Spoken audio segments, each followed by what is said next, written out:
గ్రామాలే దేశానికి వెన్నెముక అన్న బాపూజీ మాటలను నిజం చేయాలంటే మనిషి మనుగడకు వెన్నెముక ఎంత ప్రధానమో, దేశాభివృద్ధికి వెన్నెముకలైన గ్రామాలు సుస్థిరాభివృద్ధి సాధించినప్పుడే అది సాధ్యం.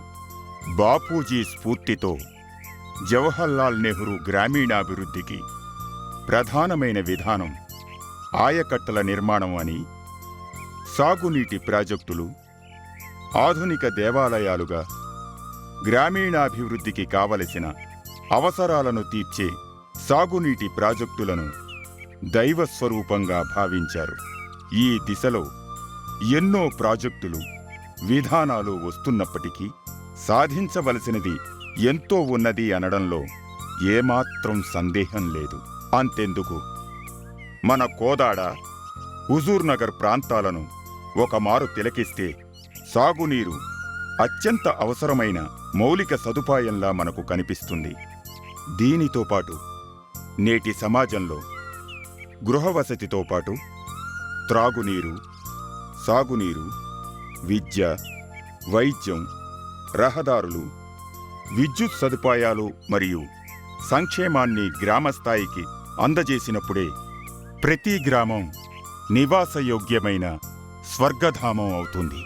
దీనిని సాధించడానికి క్షేత్రస్థాయిలో అవసరాలను గుర్తించి ప్రభుత్వ విధానాలతో అనుసంధానం చేసి తగు వ్యయాన్ని సమకూర్చి ముందుకు తీసుకెళ్లగలిగే దక్షత, నైపుణ్యం గల వారికే ఇది సాధ్యం అవుతుంది.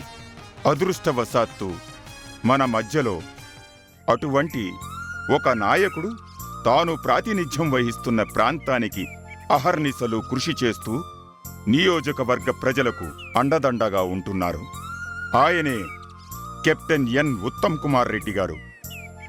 గ్రామ గ్రామాల్లో సుపరిచితుడైన శ్రీ ఉత్తమ్ కుమార్ రెడ్డి గారు జాతీయ రక్షణ అకాడమీ పట్టభద్రతతో రష్యాలో యుద్ధ విమాన పైలట్గా శిక్షణను పూర్తి చేశారు. భారతీయ వైమానిక దళంలో MiG-21, 23 యుద్ధ విమానాల పైలట్గా దేశ రక్షణ విధిలో పాల్గొన్నారు.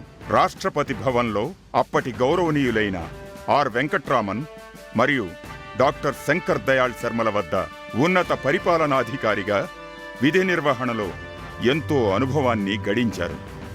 ఇంతటి అత్యంత హోదాగల పదవులను త్యాగం చేసి కెప్టెన్ ఎన్ ఉత్తమ్ కుమార్ రెడ్డి గారు 1994 సంవత్సరంలో ఎంతో మంది మహానాయకుల స్ఫూర్తితో ప్రజాసేవలోకి అడుగుపెట్టారు.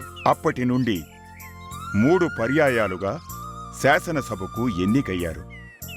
2 పర్యాయాలు కోదాడ అసెంబ్లీ నియోజకవర్గానికి ప్రాతినిధ్యం వహించడం ఆయన సేవానిరతికి తార్కాణం.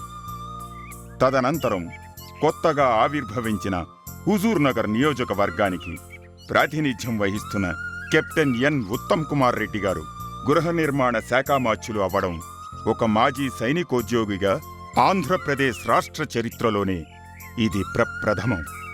కెప్టెన్ ఎన్ ఉత్తమ కుమార్ రెడ్డి గారిని కిరణ్ కుమార్ రెడ్డి గారి కేబినెట్లో మంత్రివర్యులను చేయడం ఆయన సేవానిరతికి, నియోజకవర్గ ప్రజల ఆకాంక్షలకు నిదర్శనం.